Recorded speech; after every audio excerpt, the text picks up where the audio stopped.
Remember when OBS came out, I hated it. It was so analog. Thank God they are beefing up now. It was VMix I was using. All right, so let me let me do a quick run over again. So layers, just like we did in Photoshop, your everything you create has to be put in layers. And why we use layers in AutoCAD is when you have a very complex drawing, like a building plan, for instance, something like this, you want to have layers to group certain things together, maybe like the outside walls, the inner walls, the doors, the windows, the furniture. So you want to group them into different layers. Basically, maybe because of coloring or texturing or whatever it is. So we create layers for that purpose.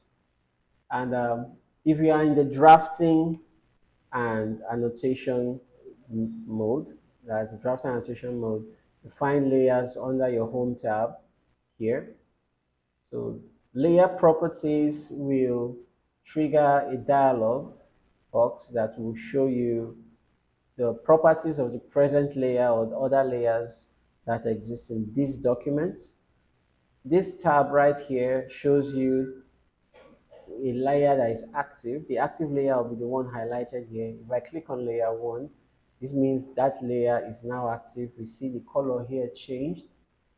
If I click back on 0, that one changes as well. So the properties here are changing based on whatever was stored here. I want to create a new layer based on whatever you're doing. You can click on this sunlight here on your properties, this layer with sunlight, and to create a new layer for you. So let me click on this and create a new layer. So I'll create layer 2. It's based off the previous layer that was selected, which was layer 1. I could change the color of this one to green by clicking on the color there. This one shows the visibility of the layer. This one shows whether the layer is going to be frozen or not frozen. This one shows whether I'm locking the layer or not. This one shows whether the layer will be printed or printable or not. Then the color of the layer, the line type of the layer. So I could change the line type. Right now I have 2, so I could just load a new line type and pick a line type from here. Let me pick a weird one. Which one is very weird? All of them are kind of weird. Let me make this one zigzag. Okay, and load that. And then my line weight, the thickness of the line, will also create a thickness here. Let me use 20, thereabouts. So now I have 3 layers.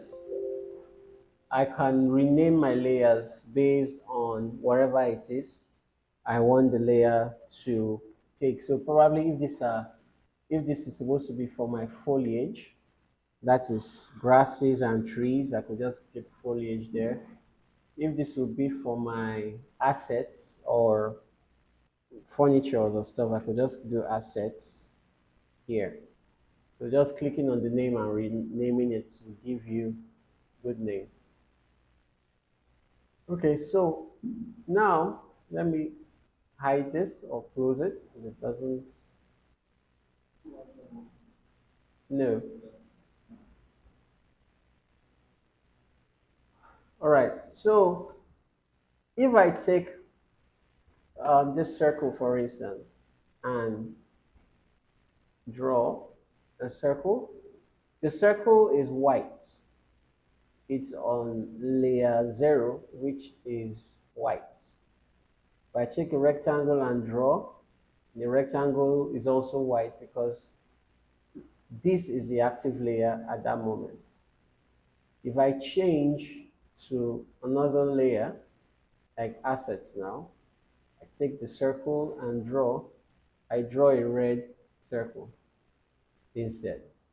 Now it's showing gapped because the layer properties says the lines here has dashes as compared to this layer that has straight lines. So if I draw, let me just draw a single line. Let me change this and draw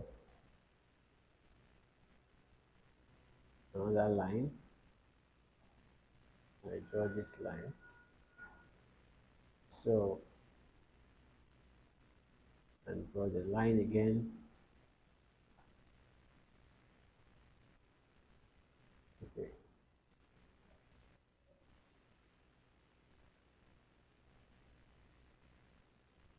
All right.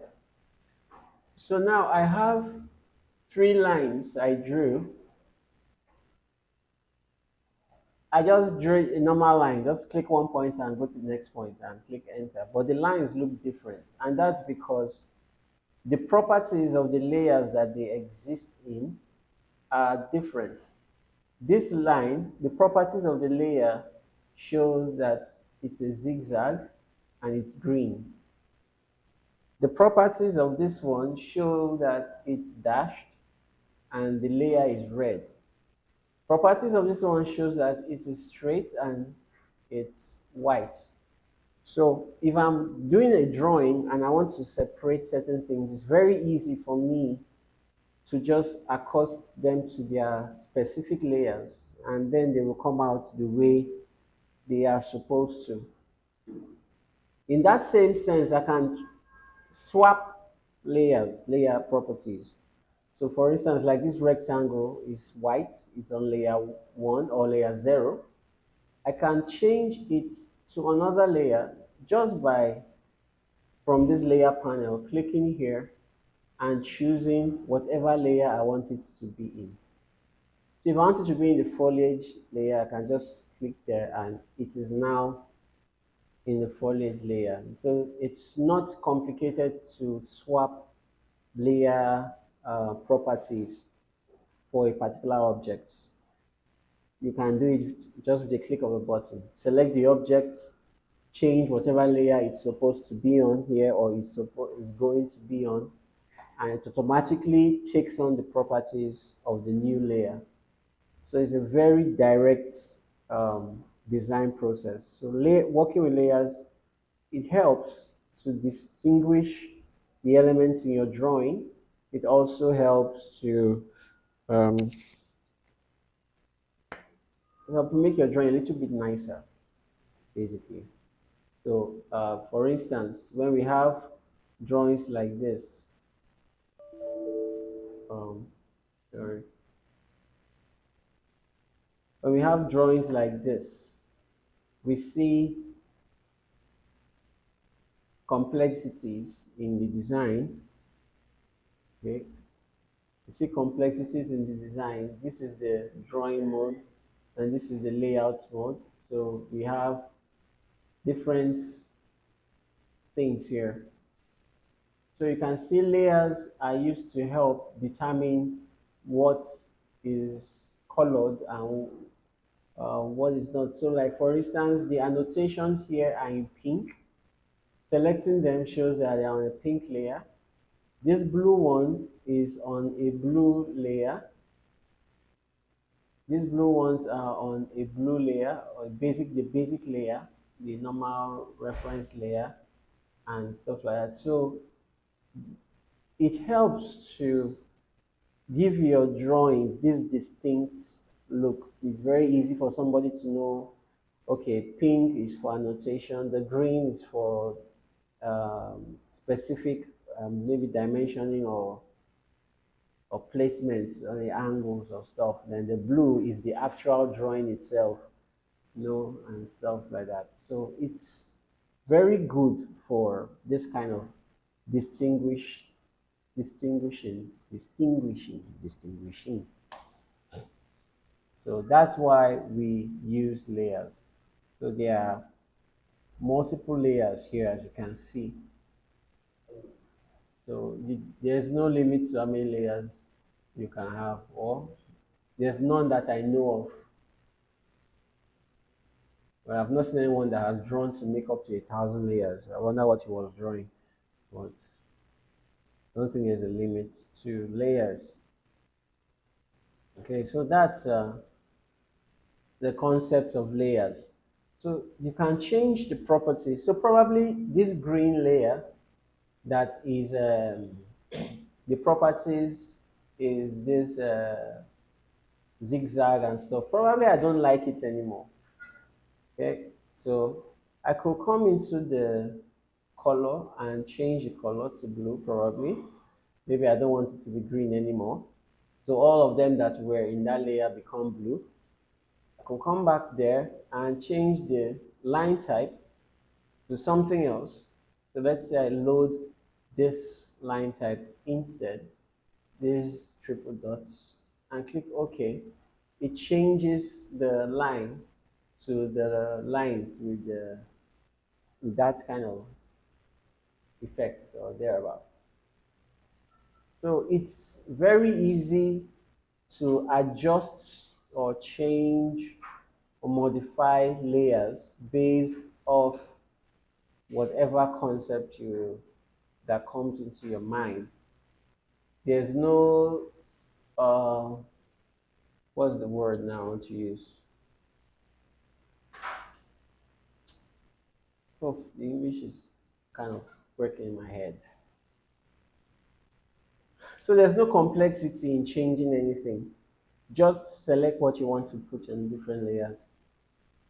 So if I want to change everything on this page now to be in layer 2, that's this red layer, it's as simple as selecting them. I can select them by clicking on them or draw a marquee around them and change the layers here to the red. I can change it to the yellow. I can change it to the white.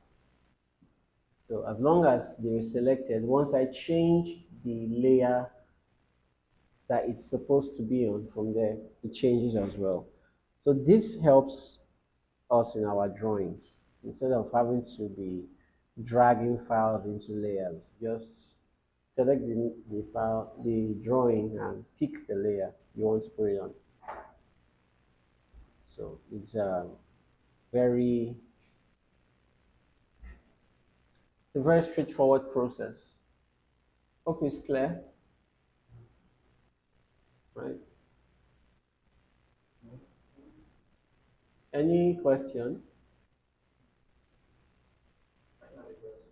Yes, I know because I don't know what he's. Mike, what is the question? Yes. Is that your question? Okay, moving on. If you like it, okay, you like. Hope you guys watch those videos that I sent you guys. And please, they will help because don't worry. Like I said, for the concept of your course, you don't need to be a professional architectural transcriber. You just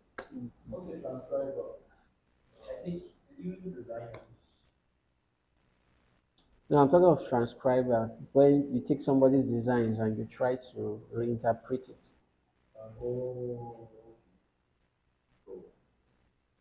So you don't have to be professional. Just pick whatever they have and just make simple adjustments to it.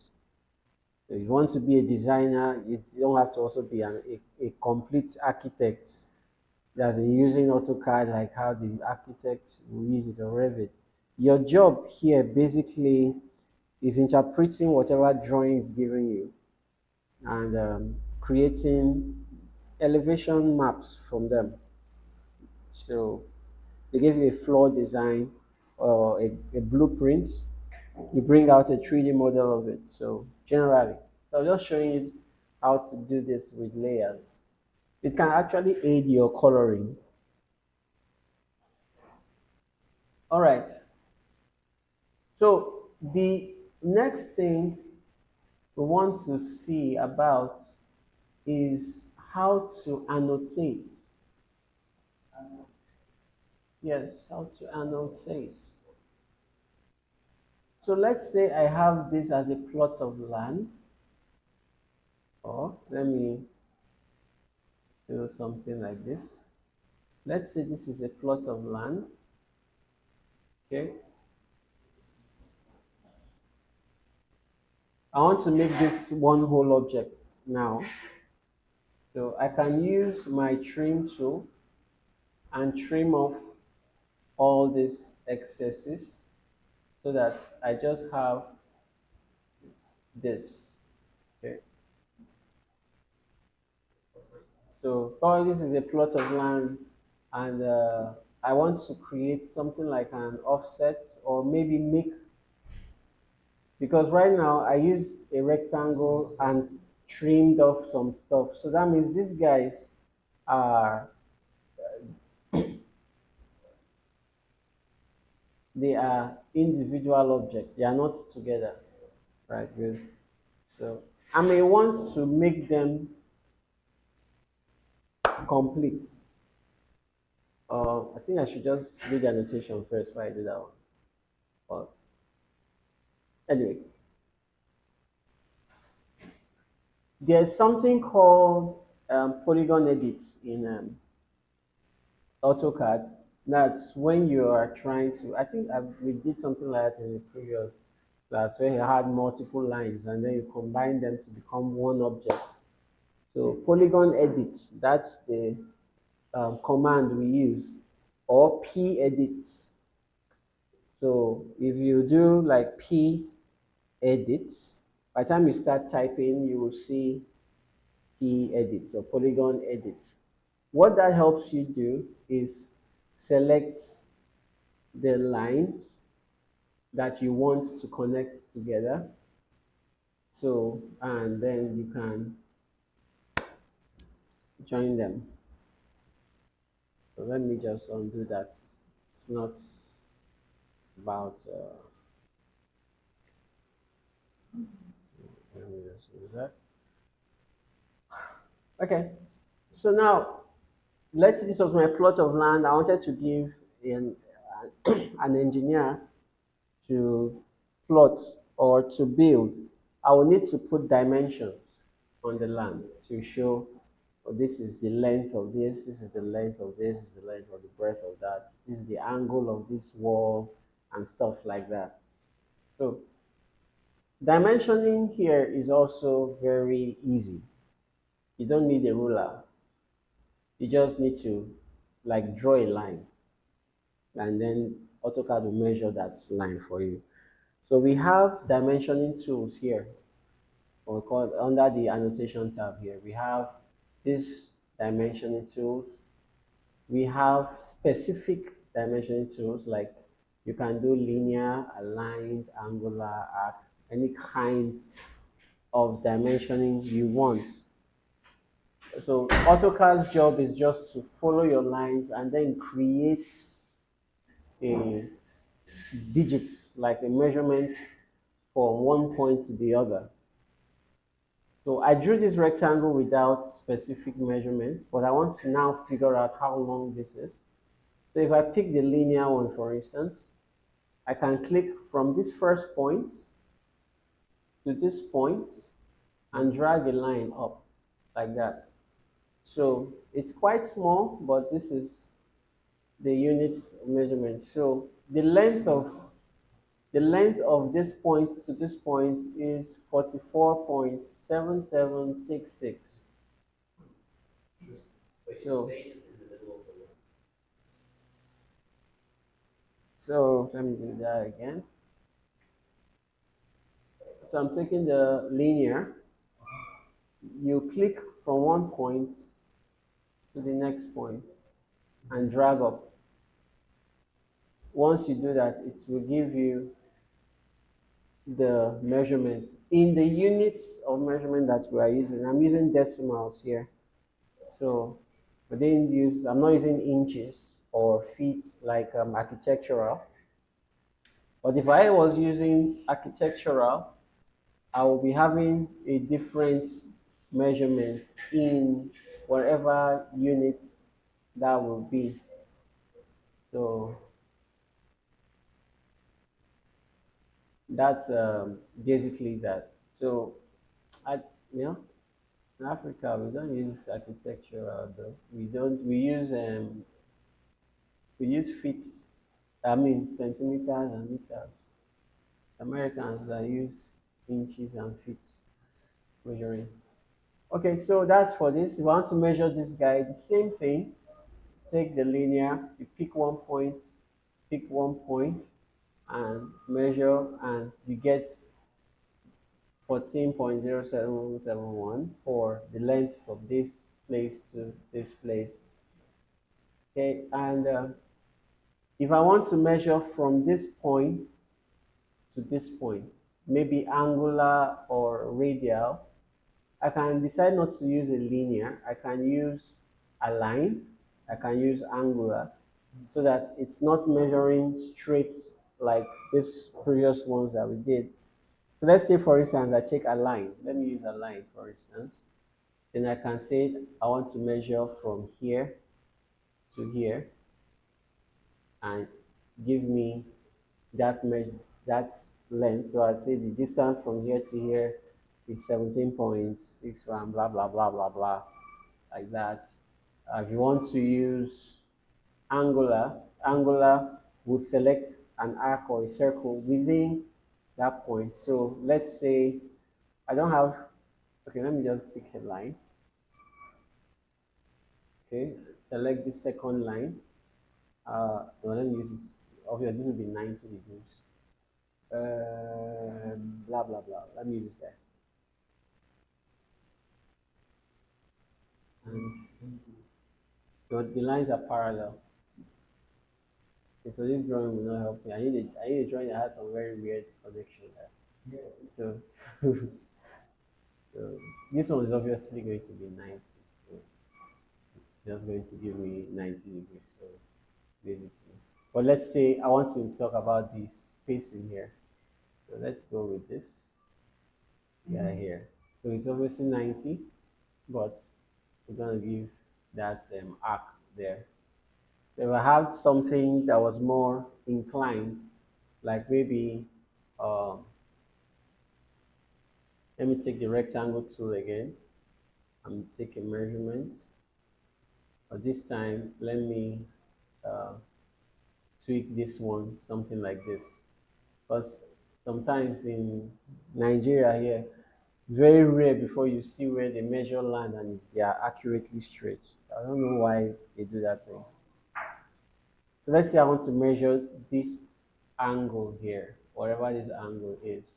Let me make it more inclined like this. And then make this one a little bit weirder as well. Okay. So now I want to find out the angle between this and this. So same thing, so I can pick here and here and to see, oh, that's 141 degrees. I want to take it from here, here, go outside, down to 41 degrees for this connection. So you don't need, like I said, to start using rulers and set squares and the rest to measure it. So, uh,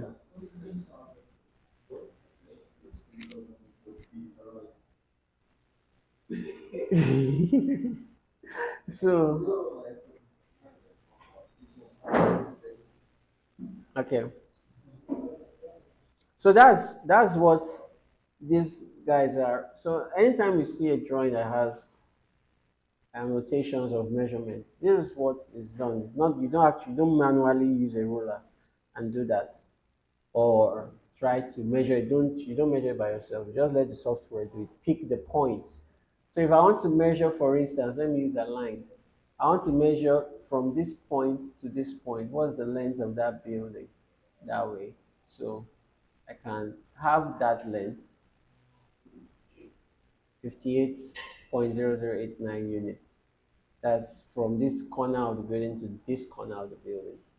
Then I can have from this corner of the building to this corner of the building.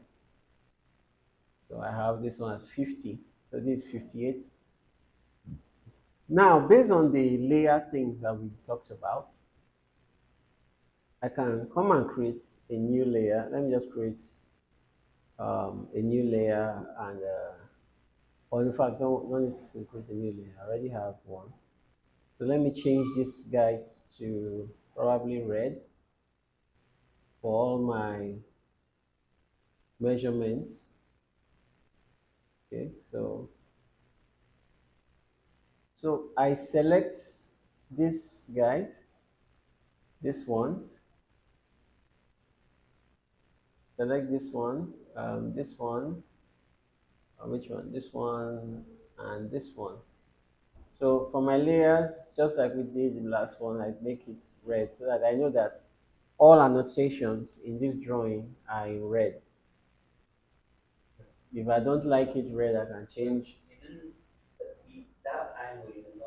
Oh, okay, yeah, this one. Yeah, we just put it back in the red. So it's very easy to swap.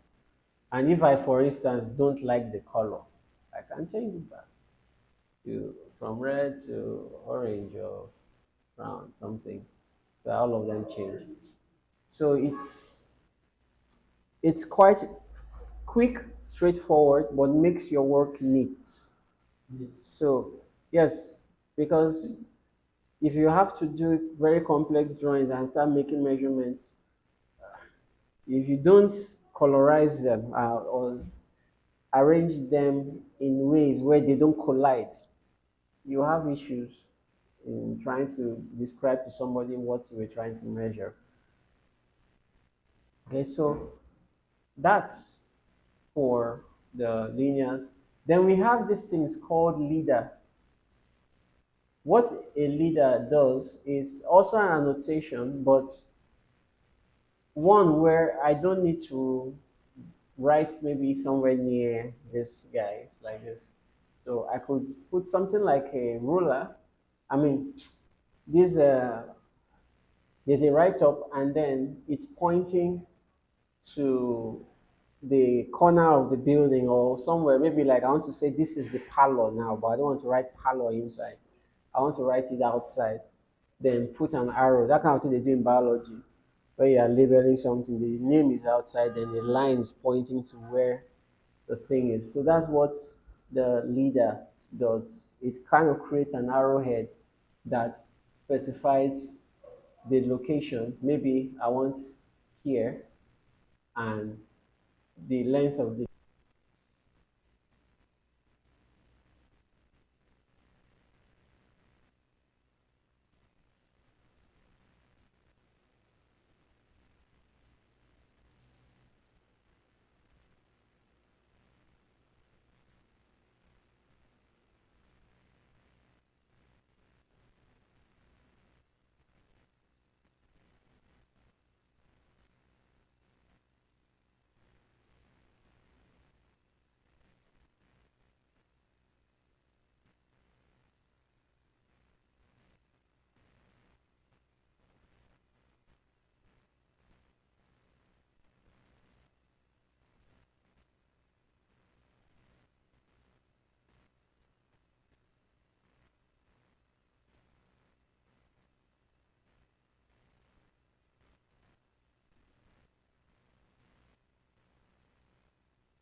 This mic has problems. Okay, so creating a block, yeah, we have, first of all, AutoCAD has its own default blocks that you can use, and we find that in our design center. To access your design center, you can use Control and 2 on your keyboard. Control 2. It will bring out a design center where you can locate certain files, attachments, or stuff like that. But if that doesn't, if this gets a little bit more complex, you can do Control 3 and it will bring out a more precise design for you. So the design center helps you. You can access extra files, you can access blocks, you can access materials, you can access a lot of things as far as AutoCAD is concerned. All the database and everything here, you can access a lot of files. Okay, so you can do a lot of things. There are plenty of things here. So well, up to environment itself, you can get some kind of environment. Let me use Control 3 for our tools palette. We can get them from the design center as well, just to figure out what folder they were in. But here we can see we have blocks already created, like we have for modeling, we have for constraints, we have for annotations, we have for architectural, we have for mechanical, we have for electrical, we have for civil, structural. We have hatches and fields, different hatches. Hatches are, like I said, those things we use to cover up open spaces. So different hatch blocks, then tables, right? So let me say architectural. I want to create an idea of trees around my building. I don't want to actually build a tree. So I can use trees here under Imperial, or I can use trees here under Metric, depending on the system I'm using. Okay, when we're talking about the metric system, we are basically going to be talking about centimeters, millimeters, kilometers, blah blah blah meters. When we're talking about imperial system, which is not metric, that would be feet, inches, and stuff like that. So I'm using decimal. It's inches though, but basically I'm working like if I'm working millimeters. So I can use take trees here. I can pick one tree here, and specify where I want to drop it. So let's say I want to drop it here. I click and I've put that block of a tree. You can scale it down by selecting it and using your scale tool.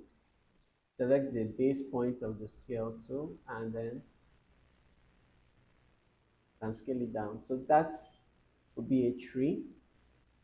I can now copy it and place around the environment. So maybe select it, pick my copy.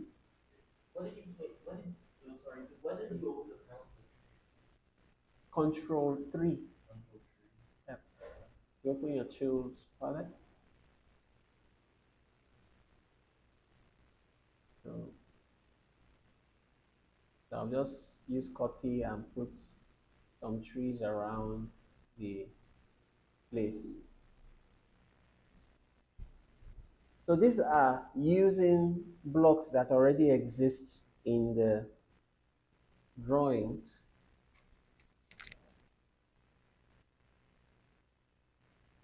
Please, if you have your system, you should be practicing it along. TJ is practicing, so anybody else should be practicing. Mm.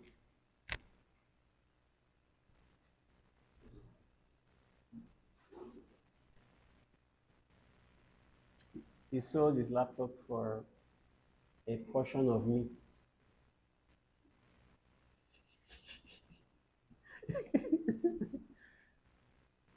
All right, so um, these are blocks. If you want to put toilet, there's toilet there. You can put toilet and put the toilet here. The toilet is very big, obviously very big. No toilet will be that big to swallow the whole house.